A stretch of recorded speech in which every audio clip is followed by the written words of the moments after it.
Hello, everyone, and welcome to another Capes and Lunatics Creator Corner. I am Phil, but you're not here to hear me babble like as usual. I'm here to hear talented people, well, creators, of course, in their respective fields, talk about their careers and their works. So this week, I am honored and privileged to have I was gonna say Marvel writer, but I guess they're doing multiple work for multiple companies. Kelly Thompson. Hello. Hi, thanks for having me. Stop that. Okay. um, yeah, I've been psyched to get to talk to you because I'm enjoying your Hawkeye work.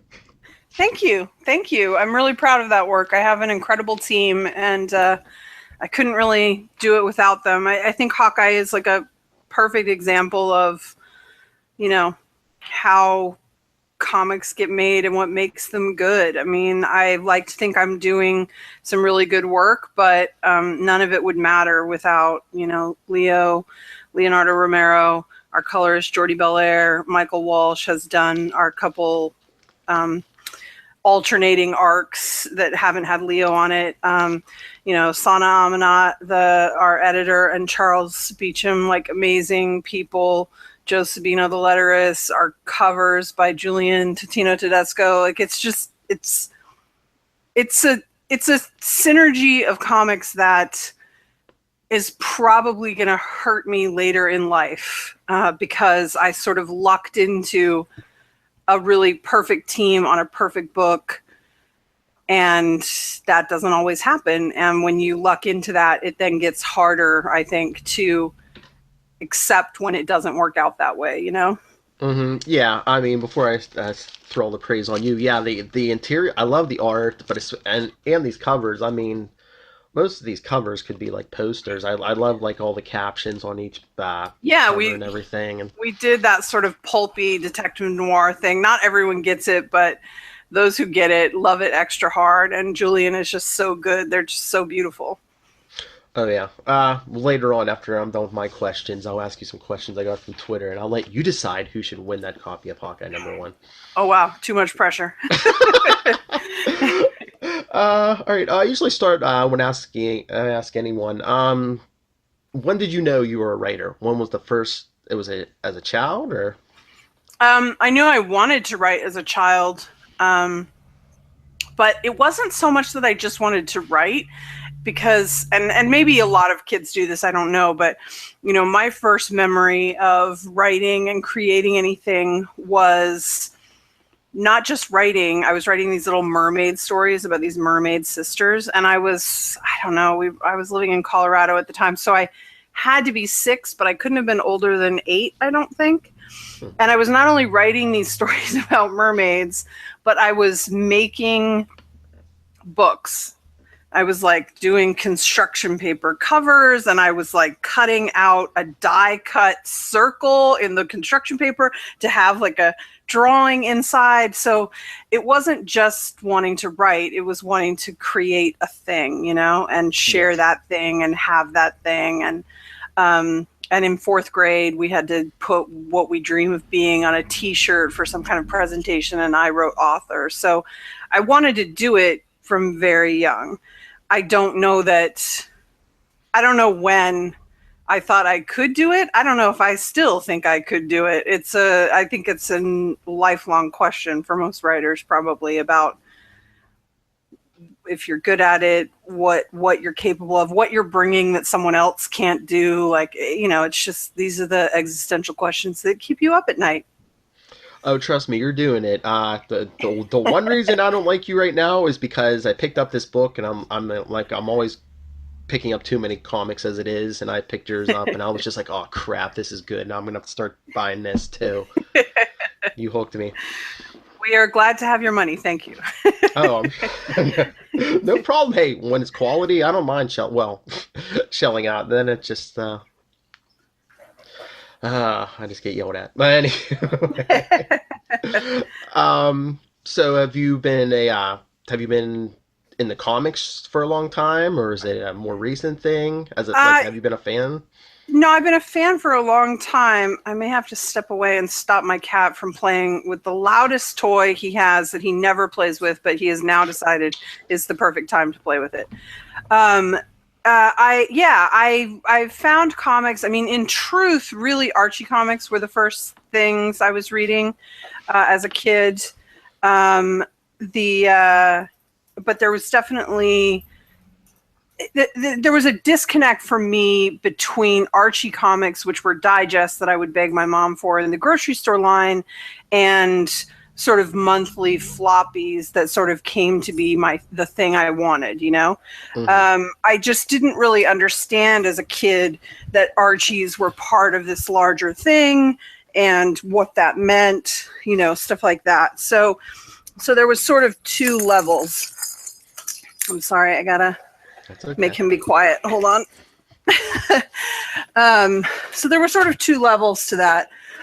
When I found the monthly comics and sort of obsessed with comics in general, it was when I was a teenager, and it was X-Men comics, and it was largely thanks to so many people have this experience, the animated X-Men series. Yes. That brought me into the fold.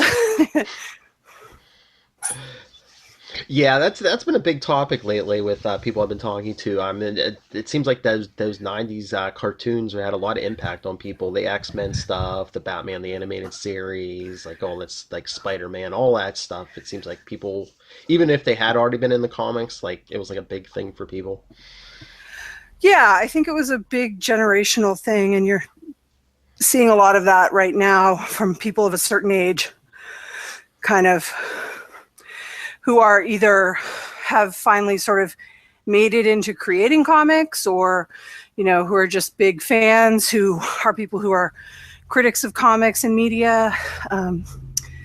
So yeah, I think it was a pretty, like, when I look back on it, it looks like such a big moment to me, you know. I'm sure for most people it was, you know, it's just some stupid cartoon, but you know, when it brings you in to a whole nother medium that sort of becomes your world. I mean, I ended up going to college to study comics, so you know, it's pretty game changing for someone like me. Mm-hmm.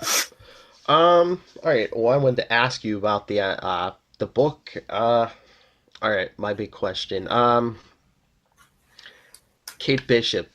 Is there anything about Kate Bishop where anyone who knows you could be like, oh, that's so you?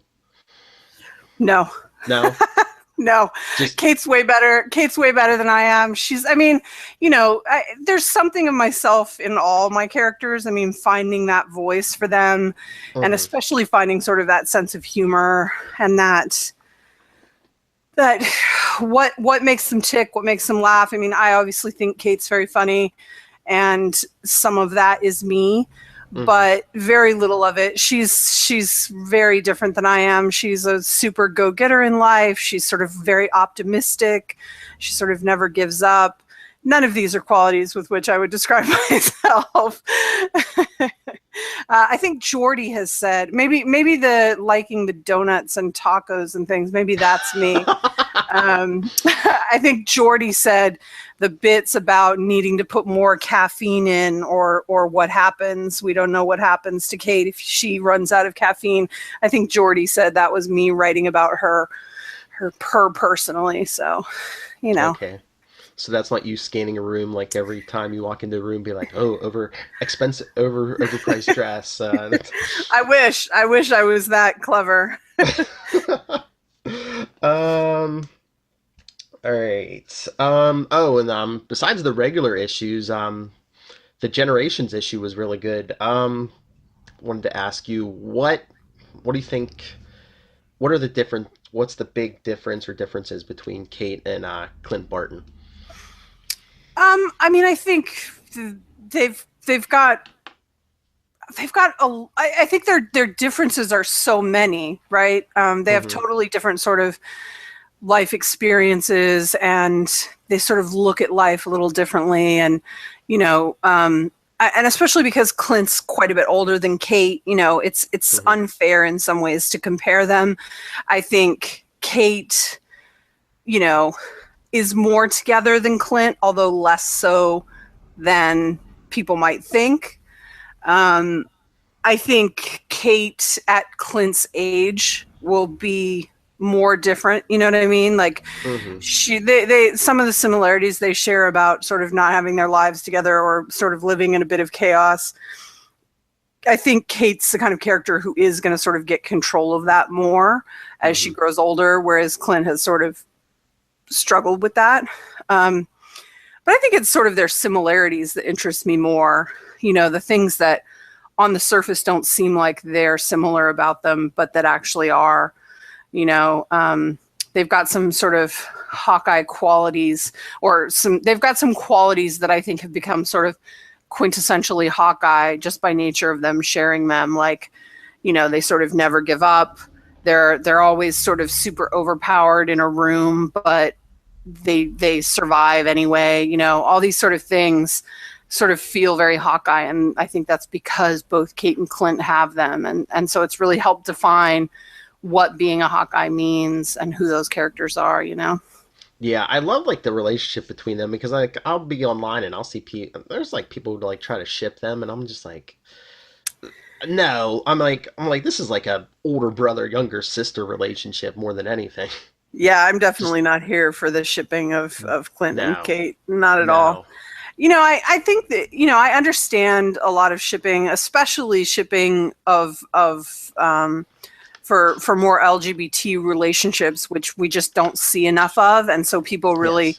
feel inclined to do that because they're not being given enough of that. So I totally get it. But I do think that in the process of us sort of shipping everyone, you lose some of the beauty of just friendships, right? And other relationships that are deep and powerful and mean so much to your life that aren't necessarily romantic.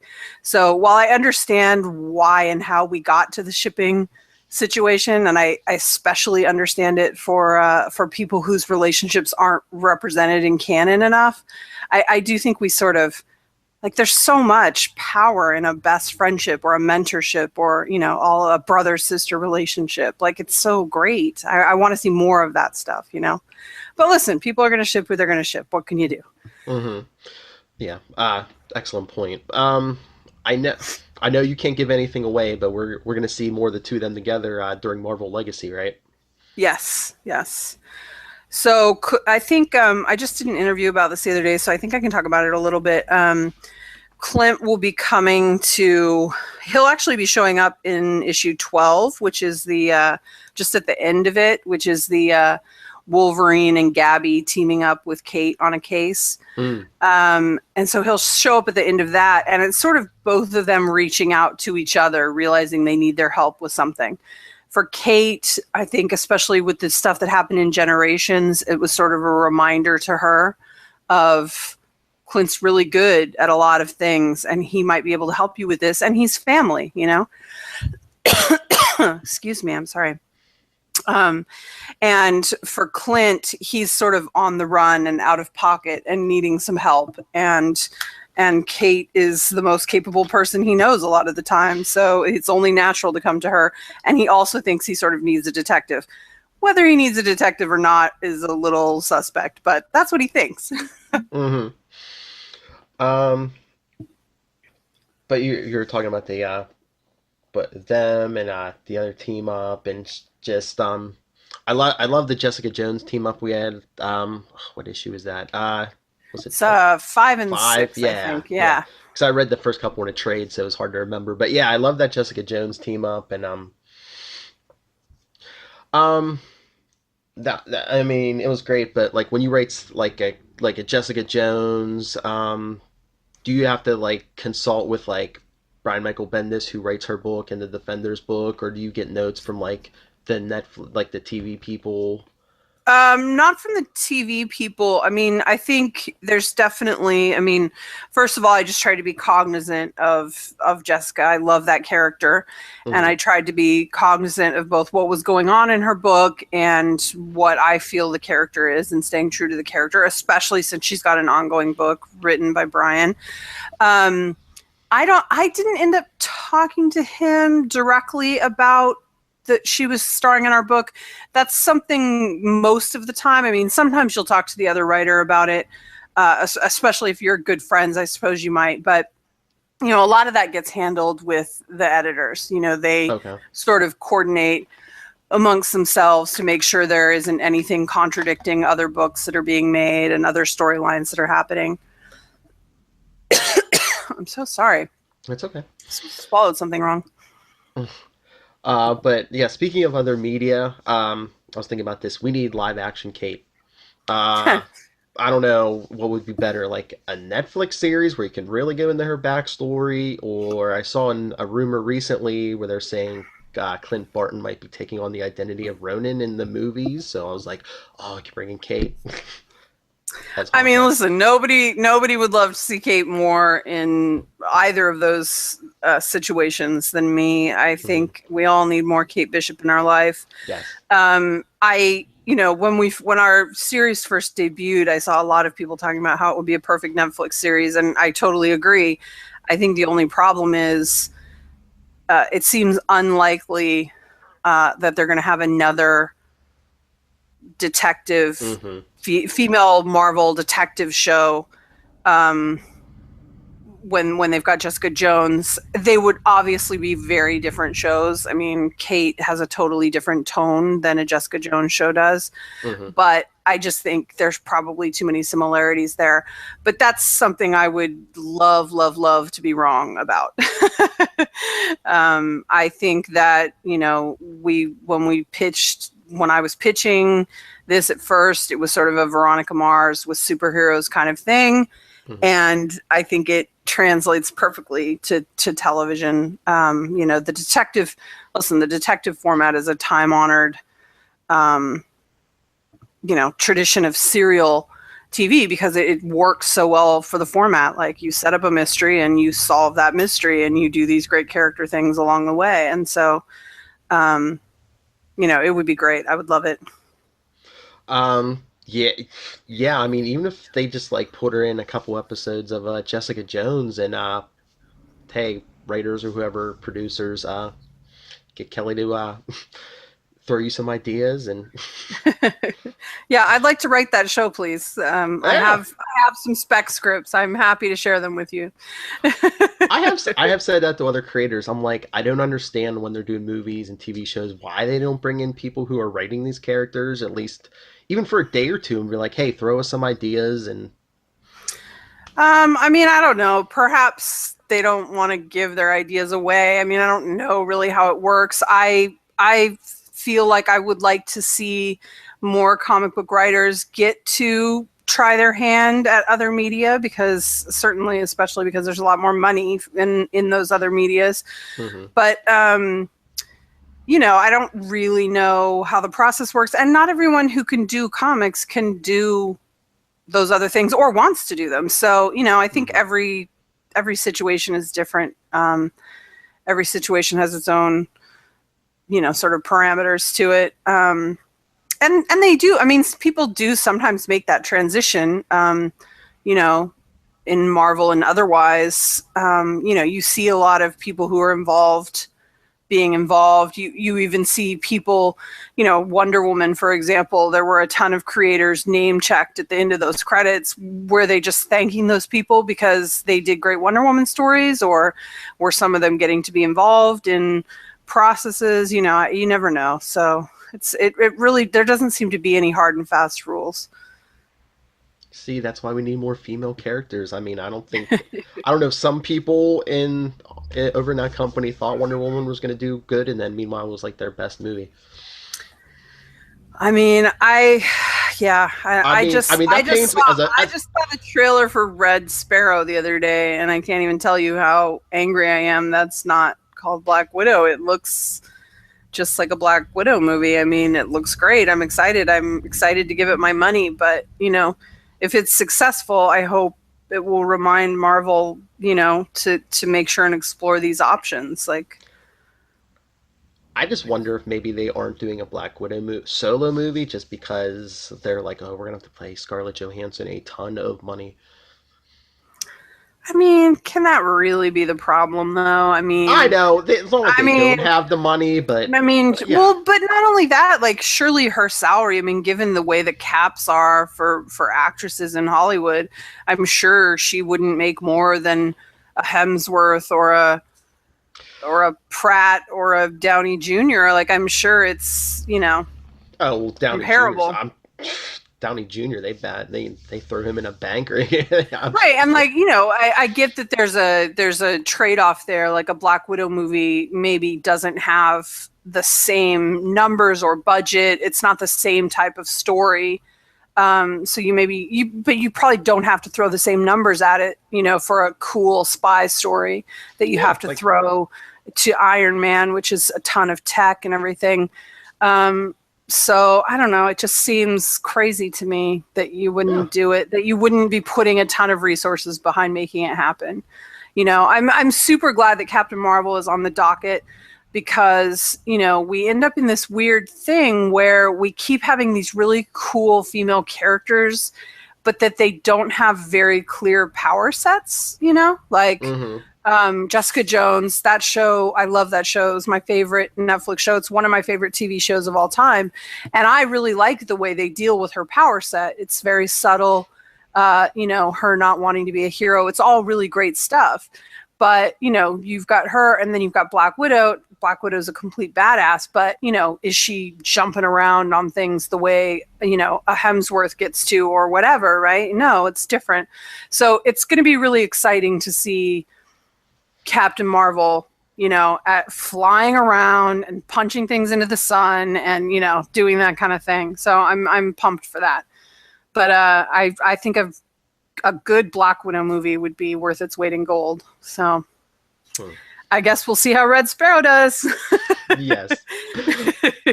All right. I think that's a good segue to my next question. All right. I know you love Kate Bishop, but if you had your chance to write any other Marvel character, would it be a Black Widow? Would it be a Captain Marvel? Would it be one of the guys? Who is your other dream pick the character to write?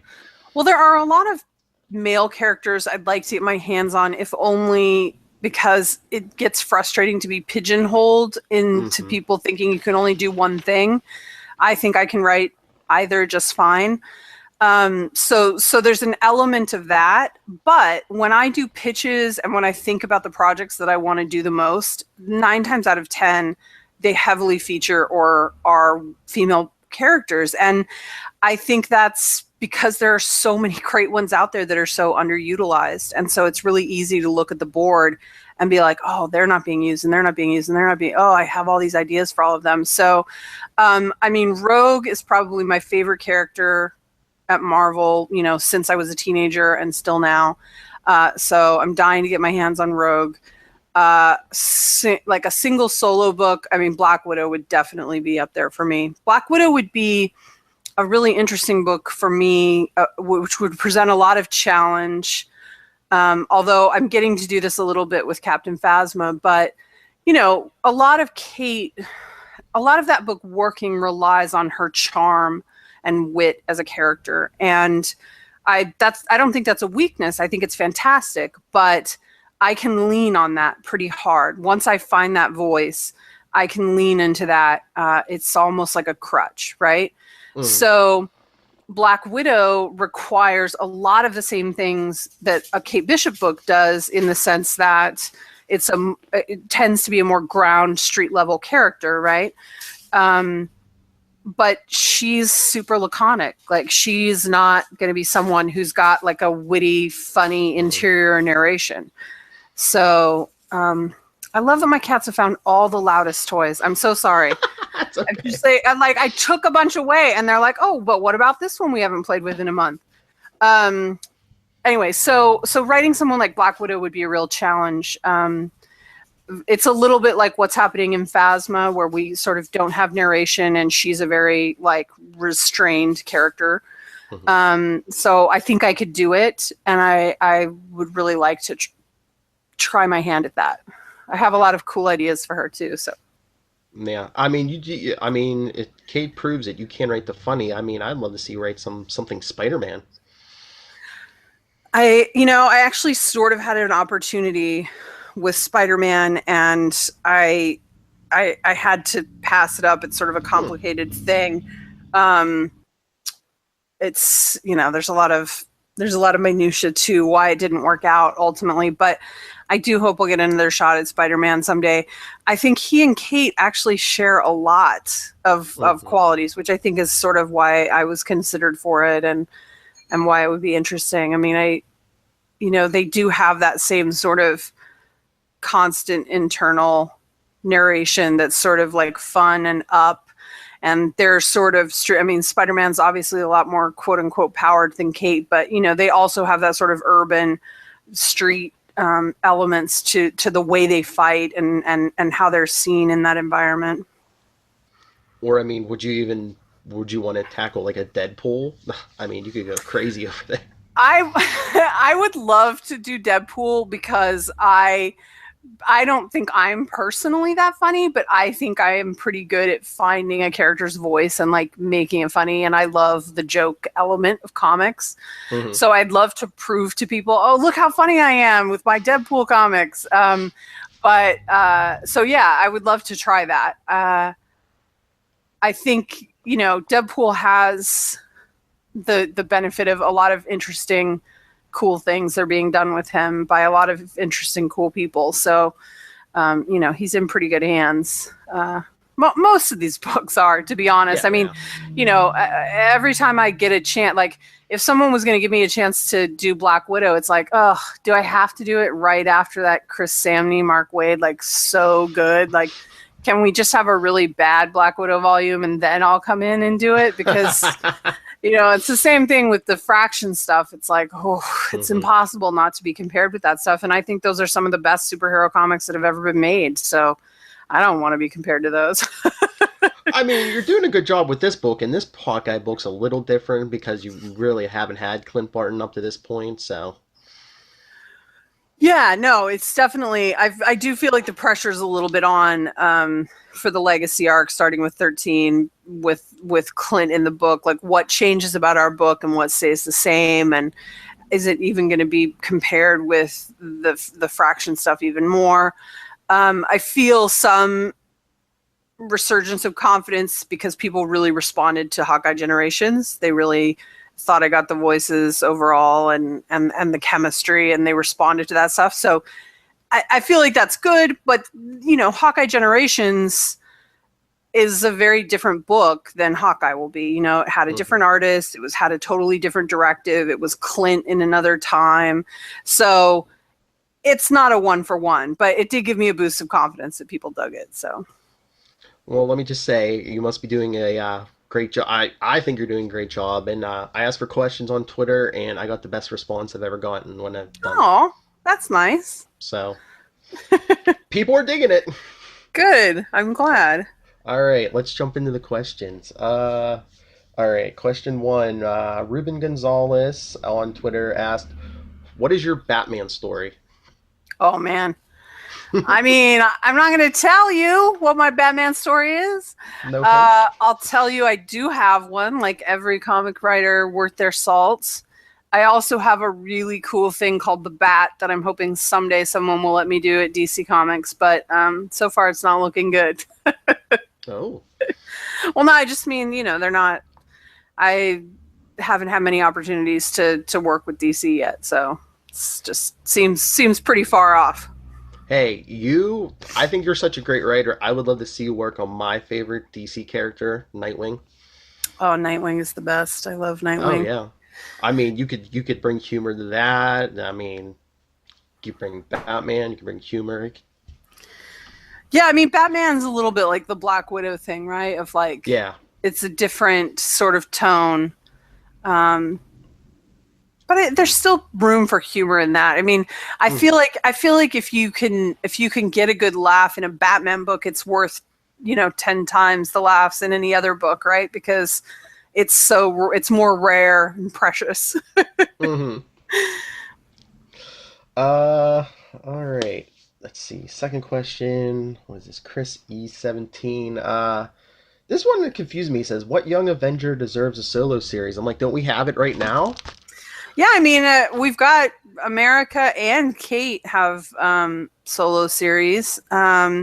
People love Cassie. She would maybe be fun. Mm-hmm. Loki has sort of already had his through Journey into Mystery. Um, Billy, I like Billy, but I don't know that I'm as in love with him as some of the other characters in Young Avengers. Maybe that means he does need the series so we can all like revel in that. He's so powered up. Like sometimes overpowered characters like sometimes freak me out. Mm-hmm. But maybe Hulkling. He's such a cutie. He's such a sweetie. And he's got such a great visual, with his powers. I love seeing characters that don't look completely human. It's always really fun. Hmm. And it'd be Yeah. nice to have an LGBT based series for Yes. sure. I mean, we've already got America, that's great, but more is good. Mm-hmm. All right. Then Freddie, Freddie Confetti on Twitter asked, "Any good crossovers in the works?" I guess that would be what the Kate and Clint stuff coming up. But is there any other crossovers you Yeah, can tell us about? yeah, I can't really tell you guys about anything post Legacy yet. There's still some things that are up in the air.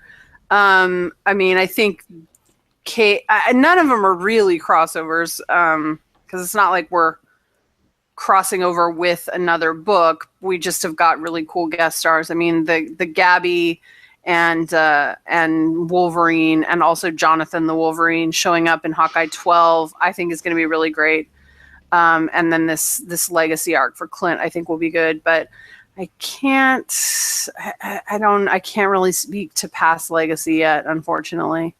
I figured. But he also asked, "Would you love to see Kate meet Phasma in a weird dream sequence?" I don't know if licensors would go for that, but I do think Kate would be a super fan of Phasma. So cool. I mean, she might not like her personally if she got to know her, but she would definitely fangirl over her. I mean, she's what 6'2" or something crazy, and all Hmm. shiny chrome. Nothing wrong with that. And then let's see. Alex Snyder asked, "Oh, this is going to be a top contender for best question. When are the mini donuts coming back?" The mini donuts are never away. They're on our hips all the time. Actually, I believe they do get a mention. They don't show up on panel, but they definitely get a mention in Hawkeye 11. So next month. Hmm. Every issue should come with like a donut. All right. Alec Luigi Fernandez asked, "What's the best thing about writing Kate?" We kind of got into Um, this a little bit, but she's just so fun and so good. She never lets anything hold her down for long. Like it's a very never say die attitude that I love. It has sometimes been hard to write her. Like, I've lamented on Twitter a few times, like when you're depressed at the state of the world, it's really annoying to look at all the scripts you have to write and realize they're all comedy based books mm, because it's hard to force funny when you don't feel it. And it takes a certain amount of lightness to get into Kate's headspace, Ghostbusters, things like that. Like you need that thing. So it's good I've had Phasma as an outlet, no lightness there. And and Kate's been going through a slightly darker time, so I've been able to channel that a little bit. But um, yeah, I just love that she never gives up. Like she's so deeply heroic, without being grandstandy about it. Like she just does the right thing. mhm. I mean, writing the lighter stuff, it's probably almost better than therapy. It probably forces you to sometimes when you're feeling down, it brings you up a little, forces you to come up a little Listen, bit. yeah, it's great, but sometimes you don't want Yeah. your ability to pay your rent tied Mm, to do I feel light enough today to write some jokes for Ghostbusters. yeah. It's the way it is. All right. And the last one, Amelia Duran asked, we got into this a little bit too, but after pinning down Kate's voice so well, huge praises for that, by the way, she says, "Were you nervous about handling Clint?" Yeah, I mean, I think I'm still nervous about handling Clint. I mean, I've only done one issue so far that I've written that's him in the present day. And like I said, the Generations was a little bit different because it was him and a younger Clint. So I was able to sort of lean into some of the more ridiculous or dated things about him, you know, him being sort of a shameless flirt and being a little more brash and a little less, you know, world weary. But for me, the key so far has mostly been about leaning into their chemistry. Mm-hmm. Like finding the rhythm between them helps define the voice a little bit. And I have to check myself and make sure they don't sound too much alike. Because I don't want that. But that has helped a lot in figuring out who Clint is. In issue 14, which I'm writing right now, they're separated for a while, and there's going to be some stuff with Clint and Kate's friends / wannabe sidekicks. And that is probably the most challenging part so far for me with Clint, because that's Clint on his own, and that's a separate thing, you know? Mm-hmm. All right. All right. You don't have to choose if you don't want, but who would you say was the best question? Which one? I mean, I do like the mini donuts question, I have to say. Ah, okay. We might have to go with that one. All right. I might have to inform the winner on Twitter that they won this Hawkeye #1. That's awesome. Yes. Thanks for doing that. Hey, no problem. Hey, no problem. Like I said, I don't mind spending money even more than once on the book if I enjoy it. Hey. But I think that's all I have. Thank you so much for taking the time out to speak to me. And before we go, tell everyone. And I mean, we've been talking Hawkeye. We talked a little Phasma. You mentioned Ghostbusters. What should everyone be looking for from you? Phasma is coming out, and it'll be very fast and furious because it's a double ship. So Phasma 2 will actually be out next week. And then the trade will be out like before the holidays, which is good. So, or before the movie releases, I guess, or in sync with the movie. So that's great. I've got Ghostbusters coming up, first issues in October. We've got Kate. We're closing up this arc with issue 11 next month. And then the team up issue is 12. And then Legacy starts in December with 13. I've got a couple new things. The ink isn't really dry on one of them yet, so we'll see. But I can't announce it yet. So I'm hoping maybe they'll announce it at NYCC. We'll see. It's a Marvel thing, so very cool. All right. And any social media or websites you want to? Sure. People can find me on Twitter. It's at 79 semifinalist. Everything else is 1979semifinalist.com, .tumblr, all that stuff. All right. And that's about it. All right. Well, again, thank you so much for talking to me, like I said. And everyone, go out, buy all her works, buy Hawkeye, buy Phasma, buy Ghostbusters. She needs to pay the rent, like she said. She needs new cat toys. Come on. The great Kelly Thompson. Thank you so much for Thanks so much for having me. And I'll send you the link to this when this goes up with the podcast. Absolutely. Let me know. Right. Thanks so much, Phil. Thank you. Have a good night. Bye.